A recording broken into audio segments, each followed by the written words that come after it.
રાષ્ટ્રીય દલિત અધિકાર મંચના હોદ્દેદારો તેમજ સ્થાનિક આગેવાનોએ મુલાકાત લીધી। ગુજરાત ખે વિકાસ પરિષદ સંચાલિત શ્રી ગાંધી આશ્રમ શાળા મંગવાણા ખાતે રાષ્ટ્રીય દલિત અધિકાર મંચના હોદ્દેદારો તેમજ સ્થાનિક આગેવાનો દ્વારા મુલાકાત કરવામાં આવી હતી। આ હોસ્ટેલ સાથેની શાળામાં 120 જેટલા દીકરા અને દીકરીઓ અભ્યાસ કરી રહ્યા છે। દરેક પ્રકારની મળતી સુવિધાઓની તપાસ કરી હતી। ત્યાંના પ્રિન્સિપાલ શ્રી સાથે સમગ્ર હોસ્ટેલ તેમજ શાળા અને રસોઈ ઘરની મુલાકાત લઈ અને ત્યાંના સ્ટાફની મુલાકાત લીધી હતી।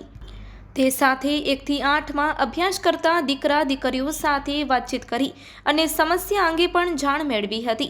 બાળકો સાથે મળી અને આનંદ થયો અને અમુક ખૂટતી કડીઓને બાદ કરતા બાકી વ્યવસ્થા યોગ્ય જણાઈ હતી। ખૂટતી કડીઓ અંગે સમાજ કલ્યાણ ખાતાના નાયબ નિયામક શ્રી સાથે વાત કરી અને જાણ કરી હતી અને સાહેબ શ્રી દ્વારા હકારાત્મક જવાબ આપી અને યોગ્ય કરવા જણાવ્યું હતું। આ મુલાકાત વેળાએ રાષ્ટ્રીય દલિત અધિકાર મંચ જિલ્લા પ્રમુખ હિતેશ મહેશ્વરી, તાલુકા પ્રમુખ કરણ બુચિયા, સ્થાનિક આગેવાનો મિથુન ગરવા, કાનજીભાઈ જેપાર, કિશોર જેપાર, સીજી ગરવા, રિઝવાનભાઈ અને અનિલ મહેશ્વરી તેમજ ભરત મહેશ્વરી વગેરે જોડાયા હતા। ક્યાં જાઉં એલા તમે કે સાહેબ આજે રવિવારમાં તમારો સમય બગાડું છું સોરી। હવે સાહેબ આવ્યો તો આજે મંગવાણાનો જે આશ્રમ શાળા છે ને ગાંધી આશ્રમ શાળા ત્યાં થોડીક ઘણા દિવસથી જવાની ઈચ્છા થતી હતી તો આજે ત્યાં આવ્યો છું સાહેબ। જો કે જોઈને ઘણું બધું એમ આનંદ પણ થયો। છોકરા બહુ સારી રીતે રહે છે પણ સાહેબ 1-2 પ્રશ્નો હતા। જો કે બધા બેઠા છે, છોકરાઓ બેઠા છે, અહીંયા આપણા રમેશભાઈ ભાભોર પ્રિન્સિપાલ બી બેઠા છે અને શિક્ષકો પણ બેઠા છે।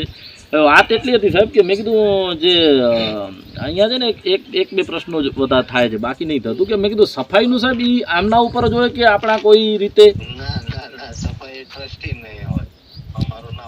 ટ્રસ્ટી ઉપર હોય સફાઈ મીન્સ છોકરાઓ એટલે છોકરાઓ ઉપર તો ન જ હોય ને એમ નહીં પણ છોકરાઓનું ઘડતરે થાય ને ના એ આપણે ગ્રાઉન્ડ સફાઈ ના નહીં કરતા સાહેબ। હું સમજુ છું કે આ તો એની એક ફરજના અનુસંધાન કરે નો ડાઉટ આપણે પણ બાથરૂમ ગાંધી આશ્રમ શાળા છે જી સર ગાંધી પોતે સંડાસ પણ તે છતાં સાહેબ 1-2 બાથરૂમોની હાલત એટલી ખરાબ હતી ને સાહેબ। 1-2 આશ્રમ નહીં પણ એના તે બિલ્ડિંગ બાથરૂમો તો ઘણા બધા છે જોયા મેં પણ જે રાત્રે જે છોકરાઓ માટે યુસેજ થાય છે ને એટલે હું તમને શું એટલે જસ્ટ તમે જે કહી રહ્યા છો પણ હું પૂછવા માંગુ છું કે આનામાં ટ્રસ્ટીઓને સફાઈ માટે આપવું પડતું હોય કે શું એમ સર?